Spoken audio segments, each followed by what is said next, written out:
All right, we are on. So this is episode 1 of this new thing I'm doing now that everybody else is doing, but I'm doing for the first time. It's the podcast. So this is the Speaking of Harmony podcast. So it's a cool name that I was thinking a lot about. What kind of name I would call this podcast, and this seems to be a cool name. Of course, harmony is going to be talked about a lot extensively. I love harmony, but I also love melody, and just a way to just keep things open. So I'm going to be talking about a lot of stuff, not only harmony, per se, but, music in general, right? We all love music, and we're going to be talking a lot about stuff. It's about processes and how I deal with guitar and music and warm-ups and techniques and songs, improvisation, the whole shebang, basically, right? And I couldn't find a better time to do that now that we are under this coronavirus era, that this stuff is upon us. So we're all stuck at home, right? Like I am right now in Houston, Texas. It's 30 degrees Celsius outside, 80 Fahrenheit for the Americans over here. Things are being a little hectic because I'm not leaving the house. I'm just stuck in here, and we're all sort of wondering what to do, right? And we're gonna be playing. We're musicians, we play music, and so just a way to keep things moving and being positive as we all should be right now, right?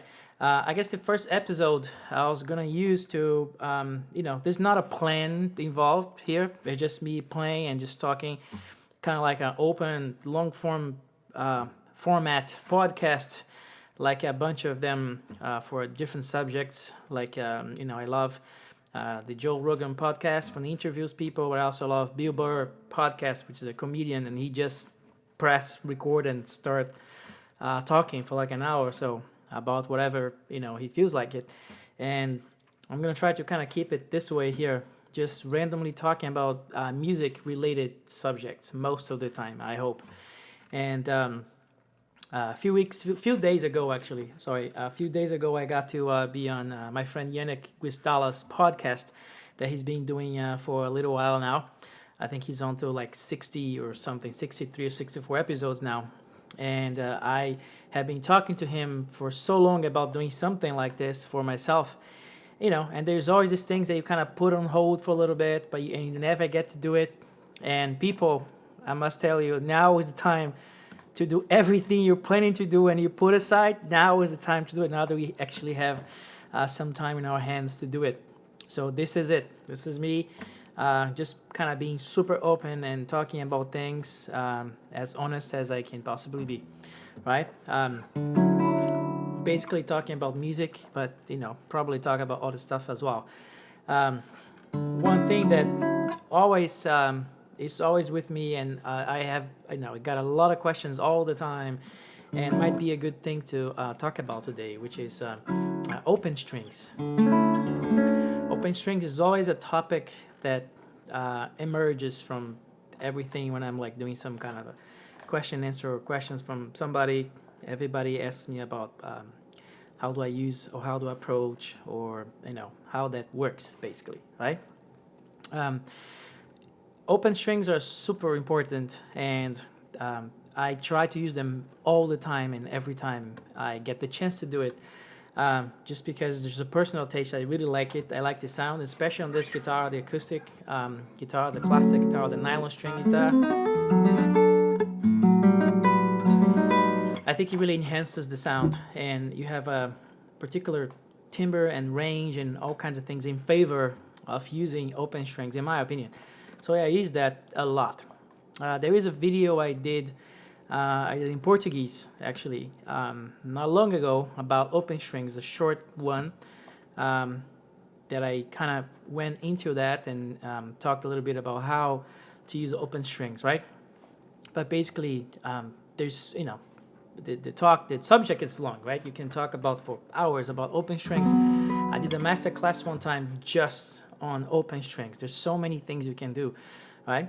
But I guess the first thing you can look for is to start sort of rediscovering the chords that you already play, you know, with the introduction of open strings as much as you can. You know, I'm not talking about open shapes like, you know, C and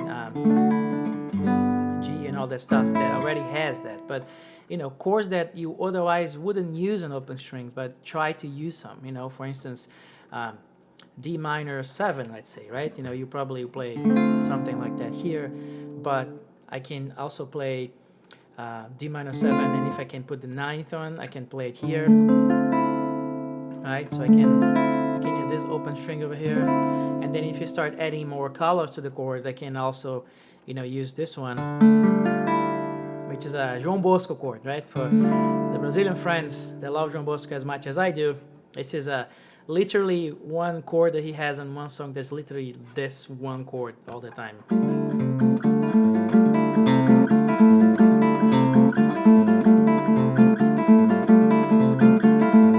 That's just the only chord in the song, but this is a D minor 7, 9, 11, right? So he put the G string over here open. So there's this principle of just sort of trying to find open strings in the chords that you already have, like similar shapes like this one, right? The D minor 7. So if you put a 9th in here, you have an open E over here, and then you can expand into an open G like this one, right? For instance, if you use a C sharp minor 9th, which is just a half step below the chord, you can also find something like this one, right? The dissonance over here. So you can be doing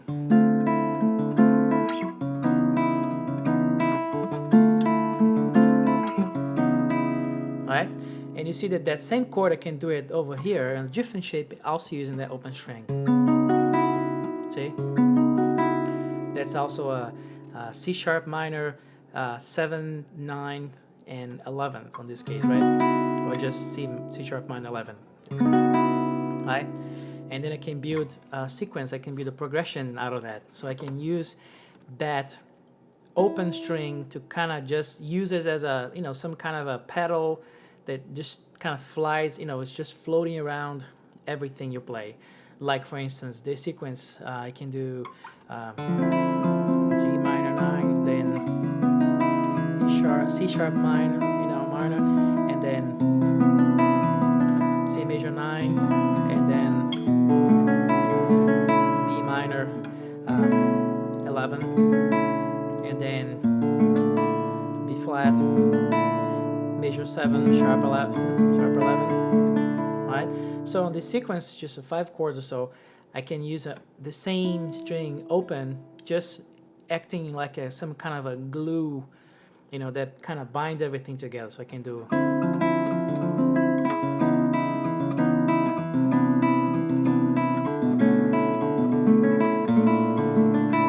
see, and I can even use a different one from the first chord. I can do to really enhance, because here I'm doubling the E, so I can just kind of really feature the E over here if I voice the chord like this.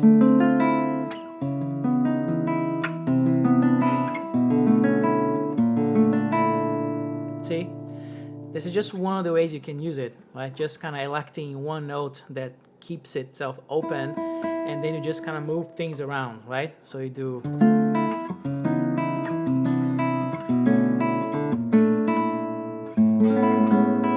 right? There's so many ways you can use this thing. Another way you can use this to also elect, you know, 1 or 2 notes sometimes if the key allows you, if the key permits. On the guitar, we have a limited amount of, you know, places that you can really kind of explore the open string. There's always a place to at least 1 open strings anywhere if you really spend some time with it.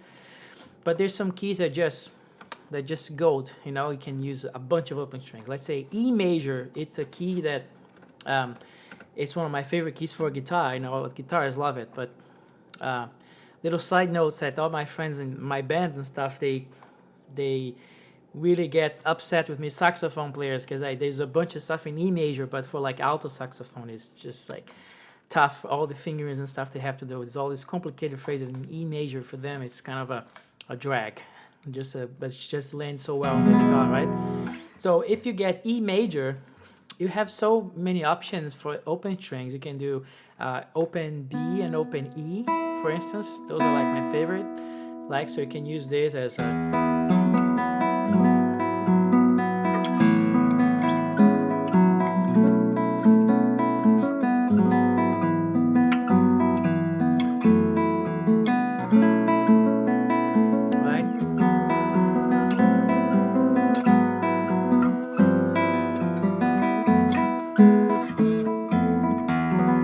I am in E major, and sometimes I can also not think of a specific key. I mean, I'm in E-ish, but I'm just using the bass. I'm just moving the bass, right? Because the harmony in this case will be implied instead of just like, really put forth of like, okay, this is this chord, this is this chord. This is just basically thinking about lines, about voices, which is also something that I talk all the time with people when I'm teaching, whatever. It's a really important principle for me to think of harmony as horizontal instead of vertical, right? I was thinking of lines. So if you take these two notes as lines and you just move the bass as a different line, you have implied harmony, right? You're not really attacking those chords. The chords will be a result of the movement of the voices.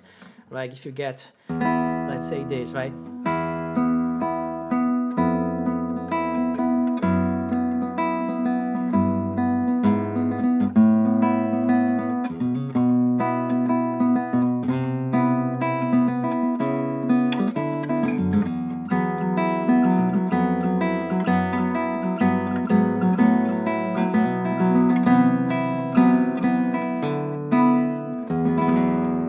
You see? So I'm just adding context to these two notes just by moving the bass around, It's something that I use all the time because you imply the harmony instead of attacking the chord. Just go with the structure of the chords. You're just sort of implying them through the movement of the chords. And this is something that the open string principle thing helps you a lot. Right? But you can do that pedal sort of thing with any kind of notes. I'm just using an example in the open string kind of region because that's super easy to do, right? I always try to use those strings too. Like I have a song in one of my albums called Traveler that I use this kind of movement all the time.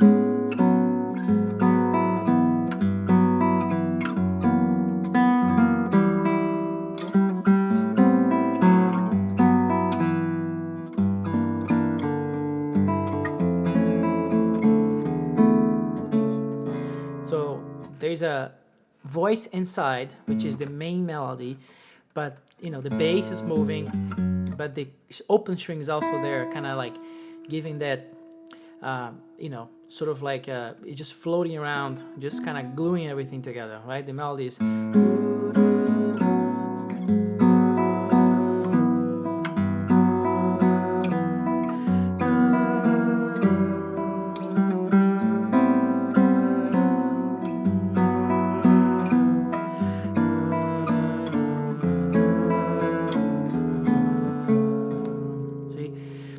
There's open strings in there and the voice in the middle and the bass, right?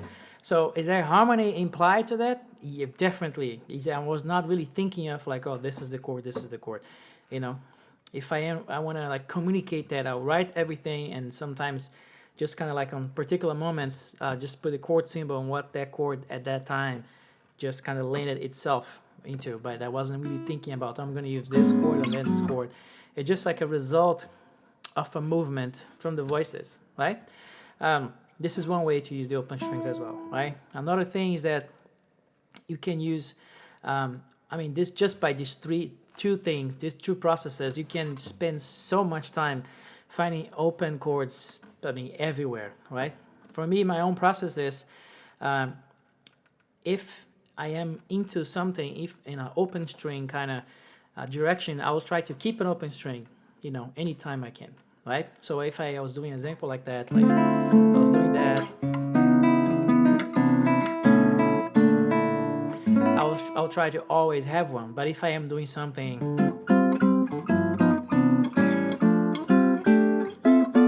when open string is not being used, I'm not going to be using one if I can, right? But I'm always trying to use the open strings, right? As much as I can.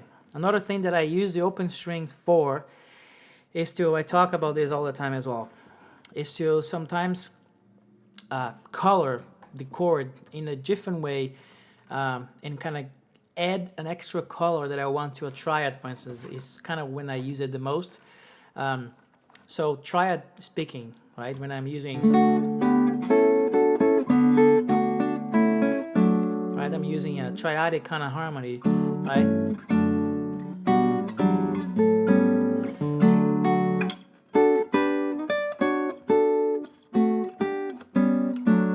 I'm always trying to think of ways that I can enhance the chord in a ways. And one of them is just adding open strings to add different colors to the chords. For instance, one that I always talk about and I use all the time is on, let's say, a major triad. When I want to use a major triad, let's say D major, like this chord, I always try to use one open string if I can. I can't use in all the keys, but sometimes when that key shows up, I use it. It's just to add what I call, I'm just like kind of blurring the chord. You know, I use the expression blurring because if I am thinking as a painter, right, I want to blur that passage a little bit. So if I want to use D major like that, right, D major triad, I'll probably play this chord like this. See? So what did I do here? I added a G. I added a G note here. What the hell a G note is doing here? Well, the G note is the fourth, right? So in theory, it's an avoided note. It's something that I couldn't be using because it's gonna clash with the third, right? But I am doing that on purpose because I wanna blur the chord, right? So I'm adding this kind of dark color to that triad. So I'm using this. So I have this instead of just this really flat kind of sound and sustain and balanced. I'm adding a little imbalance to the chord by adding this little tension. See, that's the blur that I'm talking about. You know,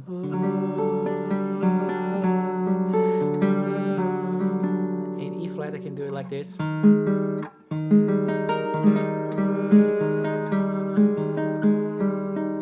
You see, I can use it like that. I can use in chords like, let's say, a sus chord. I can use an open string to add this half step. That's where, you know, that little clash comes in. For instance, if I'm playing like an A9 sus kind of sound.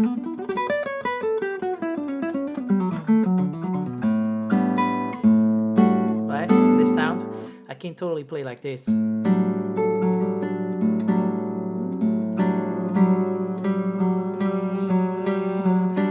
The same shape and I changed the bass, so it became an A sus, right? So I'm using this to add that little color, you know, to the chord.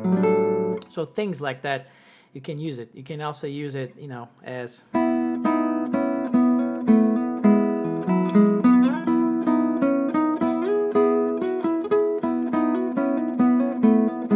an actual pedal, right? You just kind of sustain that and play melodies over it.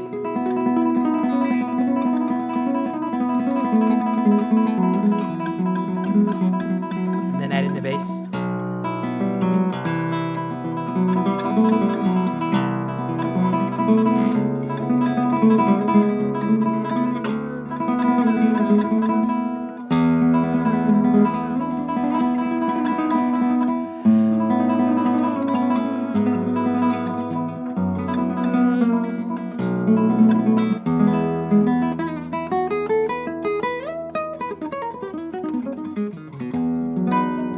Right? Open strings all the time, you know, when I can. For instance, that little thing I was playing here, I could do in different places and also use the open strings, right? For instance, you know,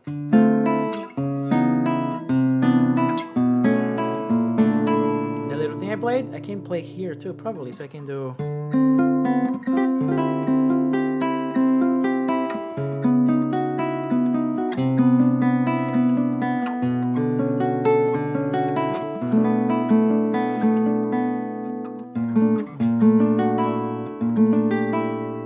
here. See, the same sequence.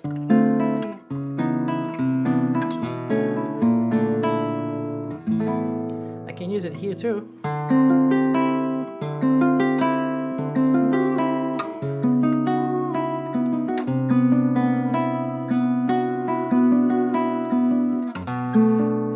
Can use here maybe.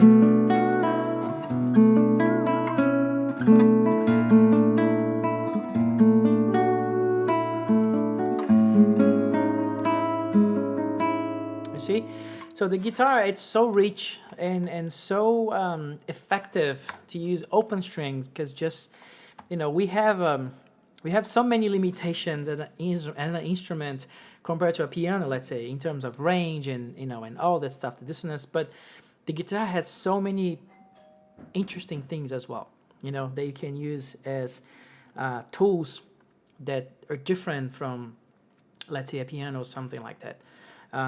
One of them is just use a timbre. You know, you have different ways and different places on the instrument that you can play the same note, right? And because they're open strings, you can explore them and use them in so many ways, right? And I'm just a curious guy, you know, that keeps looking, keeps researching, keep looking into different ways of playing a certain chord.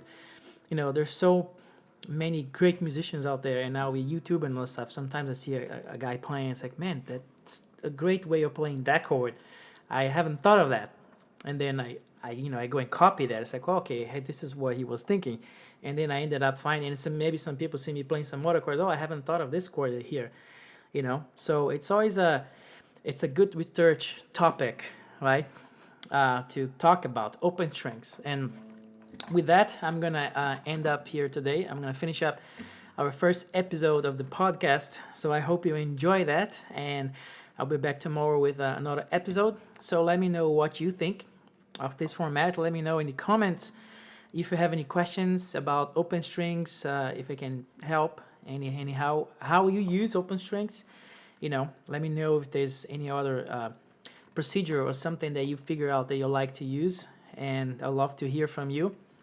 And I'm going to be probably trying to post this in other outlets besides YouTube. So I'll probably try to post on podcasts like iTunes, Spotify, and formats like that. So you can also hear that, not only watch on YouTube. So thank you so much for plugging in, tuning in also, and I'll see you next time. Bye.